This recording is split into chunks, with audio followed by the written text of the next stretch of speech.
আমার দিনটা শুরু হয় ভগবানের মুখ দেখে। মানে আমার বলবো না, পৃথিবীতে অনেক মানুষ আছে যারা ভগবানের মুখ দেখেই দিনটা শুরু করে। শুভ সকাল আমার প্রিয় বন্ধুরা, আশা করি তোমরা যে যেখানে আছো সুস্থ আছো, ভালো আছো।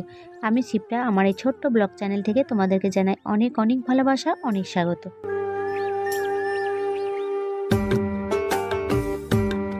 কালকে রাত্রিবেলায় ওর বাপি সবজি বাজার নিয়ে এসছে, আর কালকে রাত্রে না গোছানো হয়নি, কালকে তুলে রেখেছিলাম পুরোটাই। আমি এইভাবেই রাখি, রাত্রে সবজি বাজার নিয়ে আসে আমি রাত্রে গোছাই না, তারপর দিন সকালে আমি গুছিয়ে রাখি।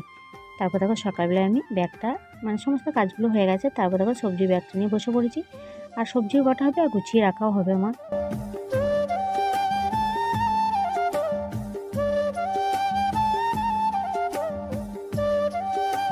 তারপর অনেকগুলো লঙ্কাও নিয়ে এসছে, আর বর্ষাকালে দিনে না লঙ্কাগুলো পচে যায় জানো তো। আমি বাপিকে বলছিলাম যে এত লঙ্কা নিয়ে আসতে হতো না, কিন্তু ও না মানে যেদিন পায় সেদিন নিয়ে আসে বেশি করে, আর সময় খুবটা পায় না হাতে, যখন পায় তখন বেশি করে সবজিটা এনে রেখে দেয়। আর এদিকে আমি না সোনাই 20 তারিখ থেকে পরীক্ষা, ওকে আমি শোকাতে পড়তে বসিয়েছি। আমি বলছি যে আমি কাজগুলো করি আর তুই শোকাতে পড়, ওকে পড়তে বসিয়েছি। আর 20 তারিখ থেকে পরীক্ষা, যেহেতু না পড়ালেও তো হবে না। আর ওকে যদি বলবো যে তুই রুমের ভেতরে একা পড়, ও কিন্তু পড়বে না। ওই জন্য আমি আমার সামনে শোকাতে বসিয়েছি যে তুই আমার সামনে বস, আমার কাজ করা হবে, তোকে পড়ানোও হবে। এই কাজগুলো না মা করতো জানো তো। সবজি বাজার থেকে নিয়ে আসতো, তখন মায়ে গুছিয়ে রাখতো, ভালো করে গুছিয়ে ফ্রিজে রাখতো। আমি এগুলো আর দেখতাম না, আমি গোছাতাম না, দেখতাম না। কিন্তু আস্তে আস্তে দেখো আমি এগুলো গোছাচ্ছি, কারণ আস্তে আস্তে সংসারের দায়িত্বটা পুরো আমার কাঁধেই পড়ছে। আগে বিয়ে যখন হয়ে এলাম তখন 5-6 বছর মা আমাকে রান্না করতে দেয়নি, আর তারপর থেকে আমি রান্না করছি, মানে রান্নার পুরো দায়িত্বটা আমার কাঁধে নিয়ে নিলাম। আস্তে আস্তে এই কাজগুলো মা ছেড়ে দিচ্ছে, আর আমি আমার কাঁধে নিয়ে নিচ্ছি। এটাই তো জীবন বলো, এতদিন মা করে এসছে, এবার আমি করব। আর আমার বারবারই মা কি বলে, হ্যাঁ আমার নিজের সংসার, সমস্ত কিছু গুছিয়ে বাগিয়ে রাখবে। আর শাশুড়ি মায়ের বয়স হয়েছে, ওকেও এবার বিশ্রাম দেবে।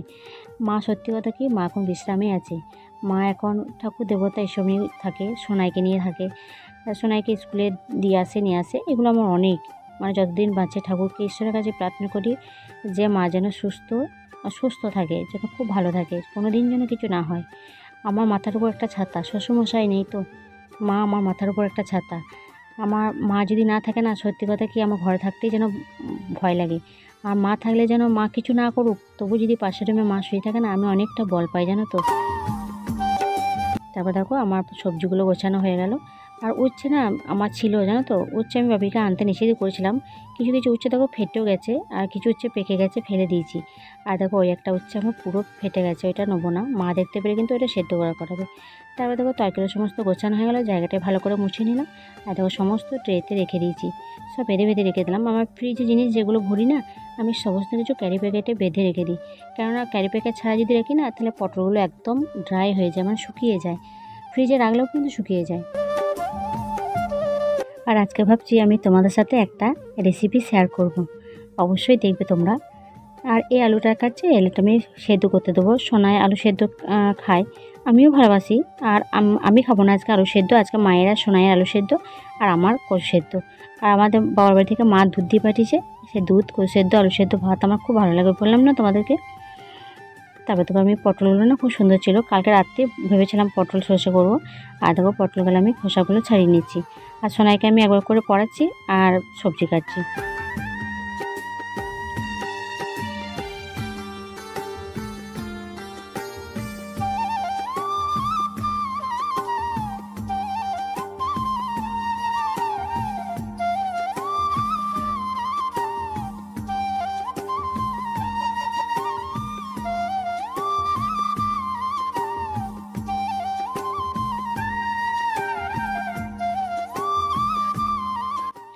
আমার না এই সোনাইকে পড়াতে পারো না, রান্না করতে আমার অনেকটা দেরি হয়ে যাচ্ছে জানো। এখন সোনাইদের স্কুলে ছুটি, যেহেতু পরীক্ষা পড়েছে বলে, আর ওকে পড়াচ্ছি, ওকে পড়া ধরছি, দিচ্ছি, এই করছি, তারপর রান্না করছি। মানে এই করতে করতে আমার এখন না অনেকটাই দেরি হয়ে যাচ্ছে। আর মা যদিও বলছে যে আমি রান্নাটা করি, আমি বলছি না থাক, আমি আপনার ঠিক সোনাইকে পড়াতেই করে নেবো। যেহেতু ডাইনিংয়ে পড়ছে আর এখানে আমার রান্না করার জায়গাটা, ওই জন্য অসুবিধা হচ্ছে না। ওকে যে পড়াগুলো দিয়েছিলাম সেগুলো আমি ধরে নিলাম, আর দেখাচ্ছি, ও আমাকে দেখাচ্ছে মা আর কোনগুলো পড়বো, আমি ওগুলো দাগ দিয়ে দিচ্ছি যে এগুলো পড়।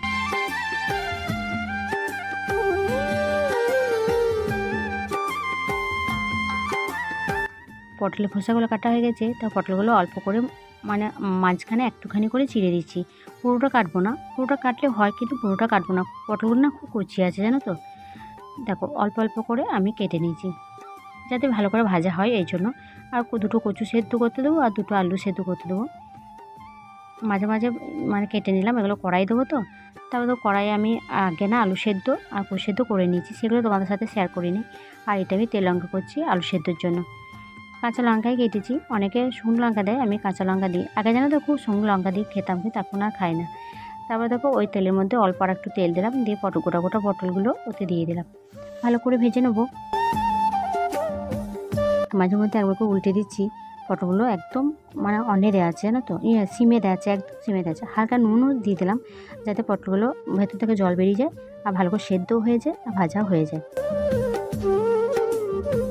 পটলগুলো আমি ভাজতে দিয়েছি আর এদিকে আমি মশলা বেটে নিচ্ছি। মশলা বলতে সর্ষে আর অল্প জিরে আর অল্প পোস্ত দিয়েছি, বেশি পোস্ত দিই নাই কিন্তু অল্প দিয়েছি।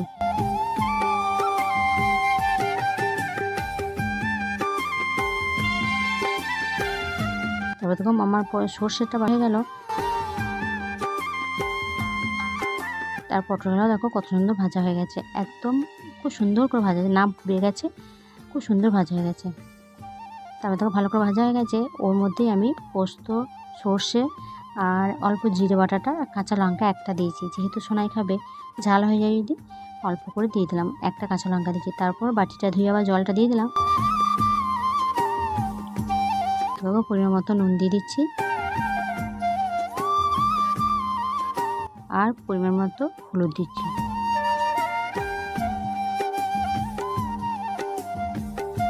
ভালো করে নেড়ে দিলাম, নেড়ে দিয়ে ঢাকা দিয়ে দেবো। অল্প জিরে গুঁড়ো দেবো, জিরে গুঁড়ো দিলাম কী বলো তো, জিরে গুঁড়ো দিলেও হয়, যেহেতু জিরে মানে অল্প দুটি বাটা দিচ্ছি তো অল্প, আবার জিরে গুঁড়ো অল্প ধনে গুঁড়ো দিয়ে দিলাম আমি, সেন্ট উঠবে বলে দিয়ে দিলাম। তারপর দেখো দিয়ে ঢাকা দিয়ে দিলাম, একটু বেশি পরিমাণে জল দিয়ে দিলাম। আর এই কদিন ধরে জানো তো মোসাম্বিটা ওর বাপি নিয়ে এসছে, আর বাপি না প্রতিদিন আসছে আর মোসাম্বিটা উপর দিকে তোলা আছে, দেখছে আর চিৎকার করছে। আজকে ভালো না কেটেই ফেলি। তারপর দেখো ভালো করে আমি কেটে নিচ্ছি। আর একদম শুকিয়ে গেছে জানো তো, আবার নখ ঢুকছে না, এত শুকিয়ে গেছে। আর সোনাকে না কেটে সামনে না দিলে না কিছুতেই খাবে না, ও ঠামও চেঁচায় যে ফলগুলো নষ্ট হচ্ছে খাচ্ছিস না, বাপি নিয়ে আসছে, আমাকে চিৎকার করে জানো তো। আমি বলি যে আমি কি করব। তারপর দেখো আমার পটল সর্ষে রেডি, কেমন হয়েছে অবশ্যই কমেন্ট করে বলবে। আমি না সর্ষে কোনো দিন কষি না জানো তো, যে জিনিসটার মানে সর্ষে দিয়ে করবো সেই ওই সর্ষেটা বাটা সর্ষেটা আমি কিন্তু কড়াইয়ের মধ্যে ঢেলে দিই, দিয়ে তারপর ফুটিয়ে দিই।